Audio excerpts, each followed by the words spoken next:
Hello everyone, this is the Transistor Tech, and today I just want to make a little showcase of a software, a simulation that I made a while ago. I want to precise that I can't be bothered to edit this video or to write a script because I don't really have the time and I never had the skills to edit or the software. So this will be really just recorded with um, OBS and shipped directly. So sorry if I'll hum for a few moments. I don't really know exactly what to talk about, so I might stop. Also, my English might be a bit rusty, so sorry in advance. I'll try to be as fluent as I can, but I can't really say that it will be a perfect video.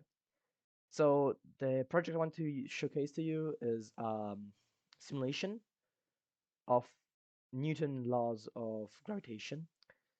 I will start by showing you a little demo I made a while ago. I think the most interesting is this one.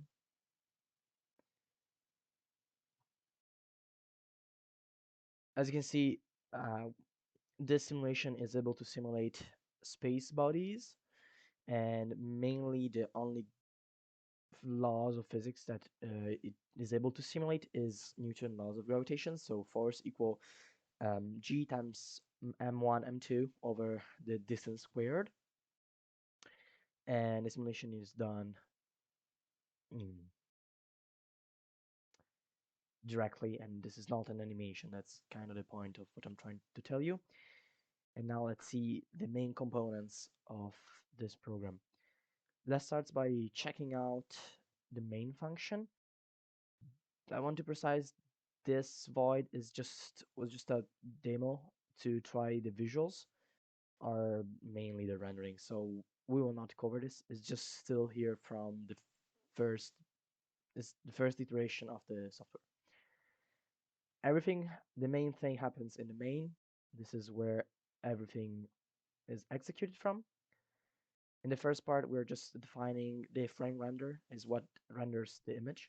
We're then defining the class that will handle the physics and g, so the big constant at the start of the function of Newton laws of gravitation. And then we're defining all the space bodies that are inside the simulation. To be more precise, in this case, we have two space bodies, as you can see here, and we define them at the start with the position, the speed, and the mass and the color. We can also change the color if we want, but it's just for visualization purposes. It's not really important. As you can see now, one of the two is red. To achieve this simulation, I placed a speed to both of them so they circle each other.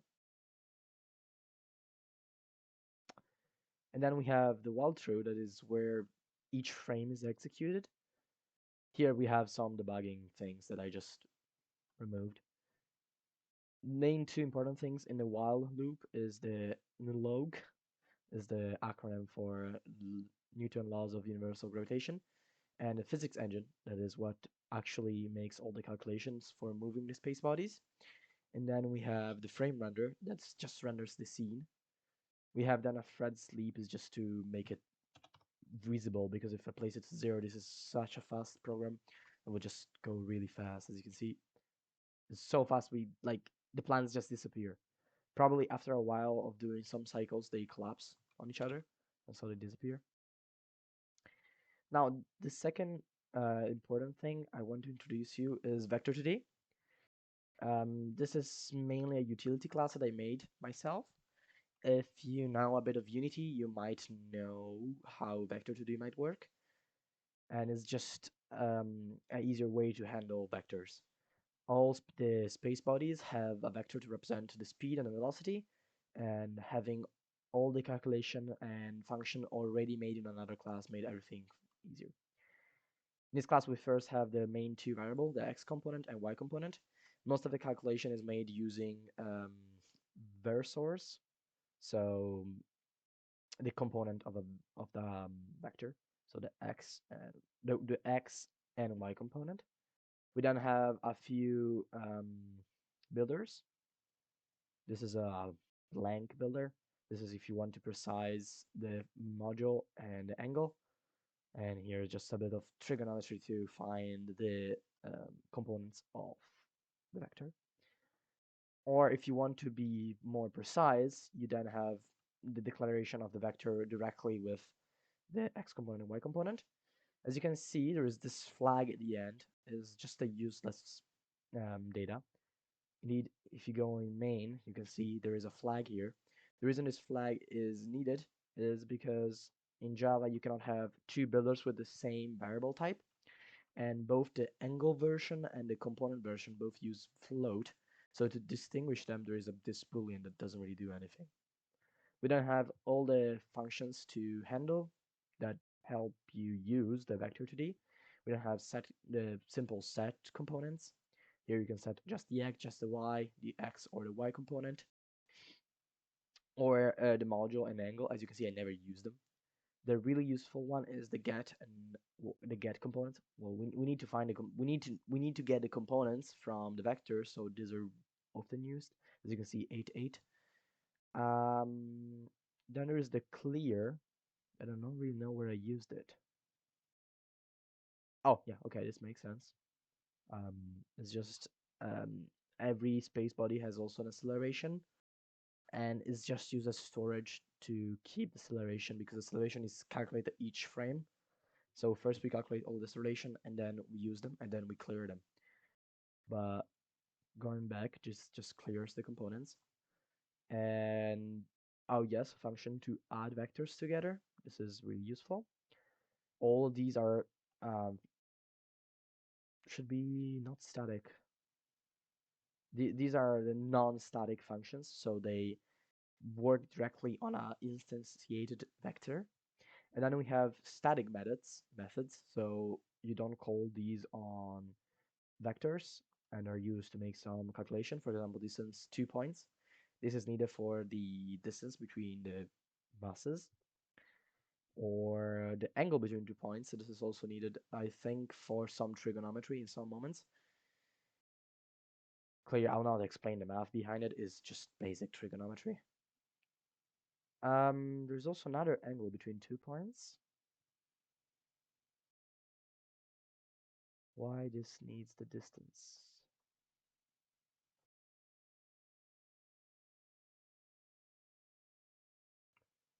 This seems just a useless function because he uses distance here that is not declared, so I don't know what this is for.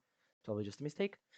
And this is indeed only for debugging, so it just transforms radians in normal angles because all the math is made in radiant, because radiant is what you should use in these cases, but is kind of hard to read and not really too much use to them. So sometimes it's useful to also be able to read the angle.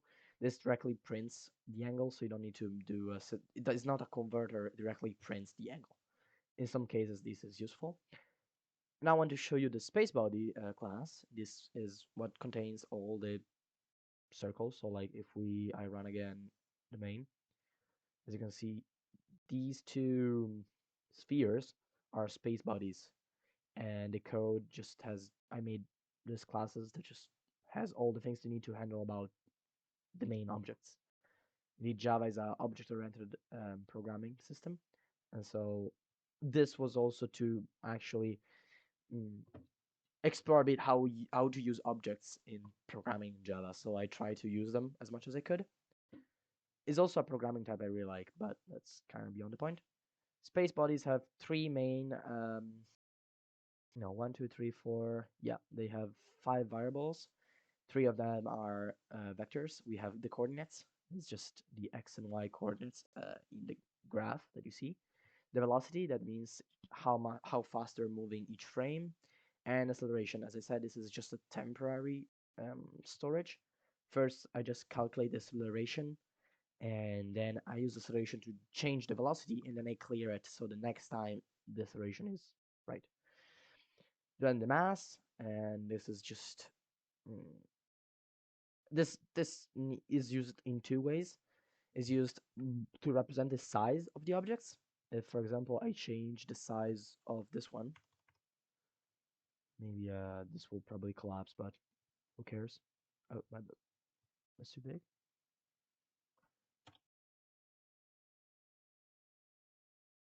Let me just change a thing. Frame rendered, raising mesh. Let's do like this. 4. And let's reduce this a bit. And this a bit more. Okay, as you can see now, the masses are really different. The size, hence using a ratio to choose how big the masses are, and the mass mainly just defines how big they are and the acceleration they make other object have.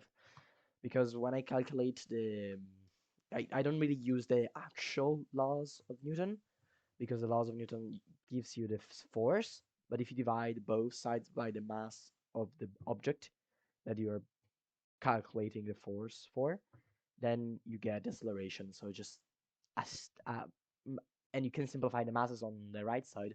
This makes everything just a bit faster and easier to use. Then the color. This is just color is a native Java class. Um, it just defines the color of the object. I kept all the legacy variables, so this is when I started making this program. I call them legacy, but they're not really legacy. They're like a week older than these, maybe a few days older. It's just that I used just float. The coordinates were not vectors, and I made the vector class later. I kept them because I didn't want to break everything else. Maybe if I reuse them, they might break if I remove them. Indeed, they have some usage around the code. So I said, yeah, I'll just keep them and don't remove them. And they're still here. They're not really useful. Then we have some static methods. This is just a way to get a random color, almost never used. And then non-static method. This is to get a color. Is just to represent the image. Then we get the coordinates of the object. This is often used to make all the math. The get velocity and get acceleration. The set coordinates is just setting the coordinates. Um, this is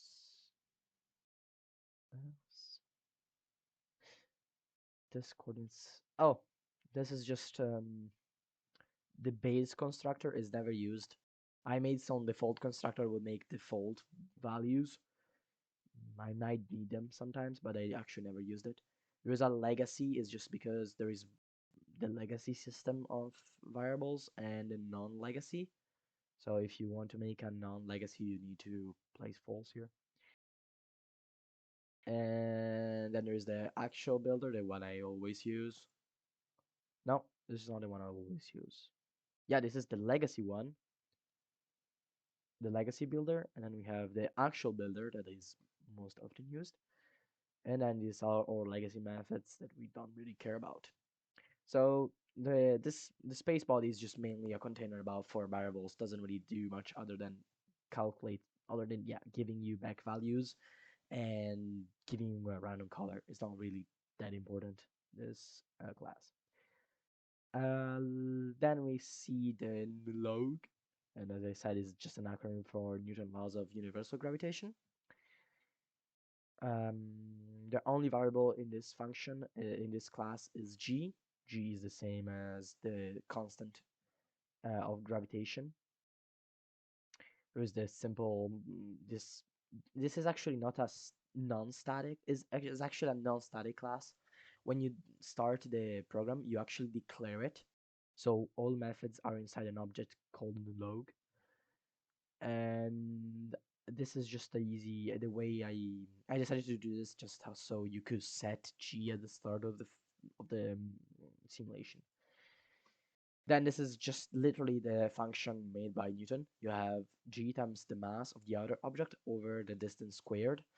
As you can see, there's just one mass because I divided both sides by the mass of the object that you are calculating it from. And this way you just get the acceleration, as it's just easier. There's no point in calculating the force to just like divide again by the mass. It just makes everything longer and harder.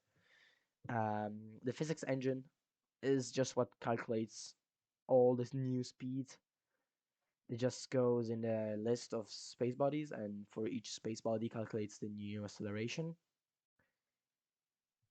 and uses this by making a bit of math. You can see the distance, it gets first the distance between the two space bodies. So it just iterates between all space bodies and calculates the acceleration of a space body based on all the other around. Um, so clearly is exponential the time it takes to run this code, because the more space bodies, the more, like if you have two, you just need to do it 4 times. If you have 100, you need to do it for 100 items. You need to do it for 99. So that's 99 times 100 is like 10,000 times. So clearly is O square the complexity of this function. And then it just adds the velocity that you calculated to the acceleration, and then it adds to the coordinates the velocity, because if we say the velocity is like pixel a tick, for tick we mean each frame, let's say pixel a frame, then we just, because we're doing this every frame, then the distance is just the velocity times the number of frames, 1, and so you get just the velocity. Then the last few functions is the frame renderer and the panel renderer, and these are just the renderers that render the scene.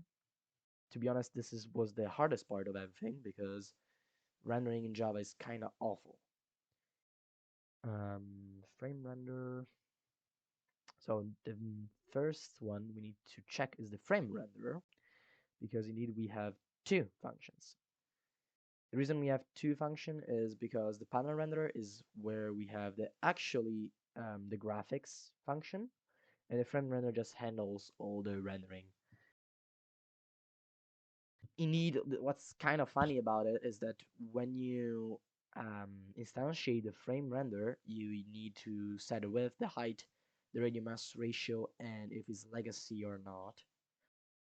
And then this just it just creates a new panel, giving all the values. If I remember right. Yeah, exactly. You just make a new one. The frame render just makes a new panel render with exactly the same values, and it's kind of funny. I don't really remember how this works, honestly. Yeah, you make the new panel. Oh yeah, because what's kind of the way Java works for rendering stuff is that you first define all the things that you want to do, and then you just redraw the panel. So here we're just declaring the panel. Some of the main important thing, we're just saying with the height, the radial mass ratio, and if it's like a zero or not, and just this is like if you press X, it closes. Um, we add panel render to the frame, so on. These are just some variables to get. Not really important. And this is the only important one. As you can see, when we end the loop, we need to do frame render new frame and passing by the space bodies. And it just sets the new values for the space bodies, because like as I said, it's kind of odd written. But and then he just repaints the panel render. Because in the panel render, he let's ignore the legacy part. Wait, no, I want to. Okay, let's ignore the legacy. We don't care about legacy. So what he's doing, you give to the paint the set bodies, the space bodies that you want to print, and then it just places a dot in the position of each space body, and then makes a circle around it, and the radius of that circle is the mass of the object times the radius mass ratio on a log10 base. This is useful because, as you can see, like if I use directly the masses of the object, this thing would be like around 1,000 times larger. Meaning if the tiny circle is like 10 pixels, this is 3,000, like my entire screen. But with the log scale, this is just 3 times larger and makes easier to see. Clearly, the scales are wrong, but we don't really care about scales. This is a simulation. Indeed, all these values don't really mean anything. G doesn't is not in a real, how to say it. It's not in scale. Like the units don't really exist. This is not a real unit. There is no such thing as meters or kilometers. This is an abstract unit that you invent yourself. Let's say it like this. So what the frame run does, as I said, each frame you just set the new space bodies. In practice, what you really care about is just the position, and it redraws the frame. So the frame is like a function that repaint. Repaint just calls again the paint function, and the paint function just clears the canvas and paints again everything. So the coordinates of the space bodies as a point, so you know exactly the position, and also you know how big they are and where they are. If ever you, sorry, oh, a bit tired. My bad. If you ever do something like this and you want to make graphics, remember that that's how you're supposed to do it. You need to repaint the graphics, and you don't need to just update um, the paint function. That doesn't work. I tried it myself. It's just broken. Don't try it. And some people on Discord just shouted at me for being stupid. But that's what you get when you try to learn Java without knowing Java. Now that we've seen everything, let me just show how to use the program. Is uh, I, the simulation is done. I will not really do much more about it. Was just a fast challenge, and I don't care about UI.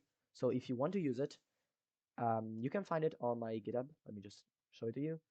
Um, this is my GitHub. I will link my GitHub in the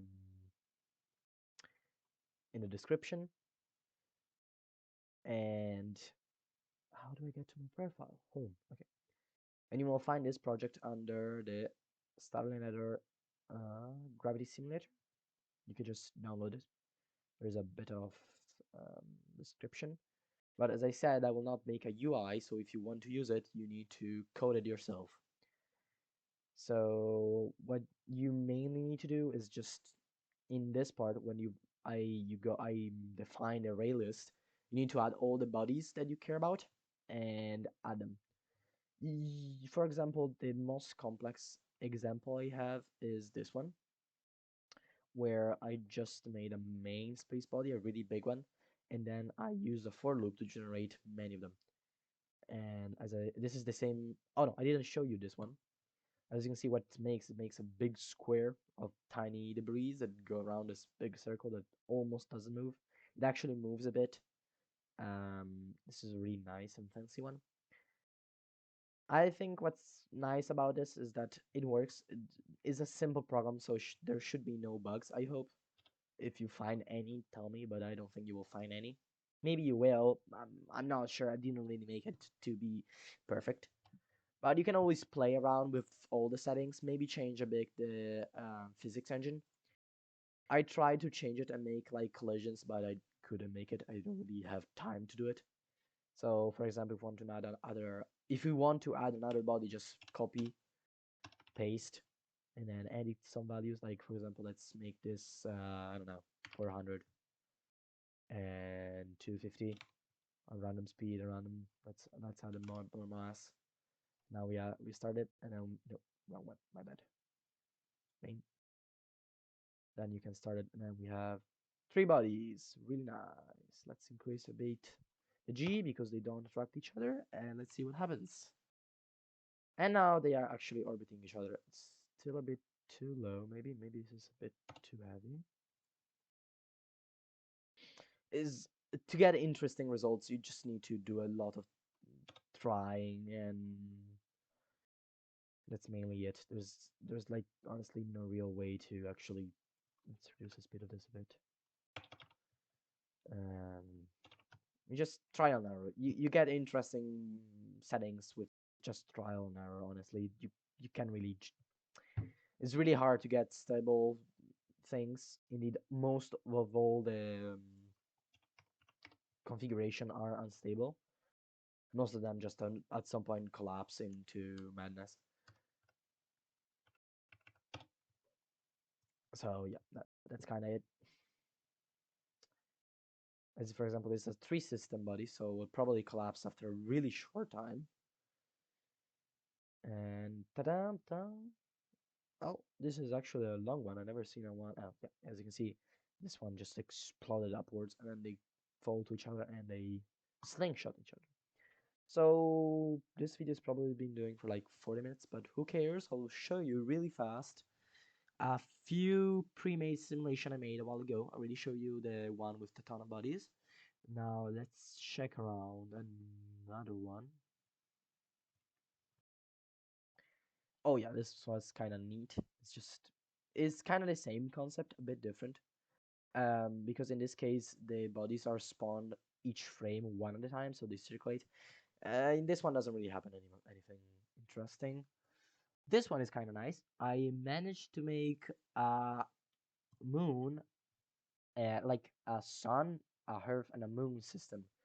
And as you can see, it's decently stable. It lasts around, I think, 10 revolution of the Earth planet, like, and then it just collapses because the moon just starts to spin faster and faster until it collapses on the Earth and just gets slingshotted.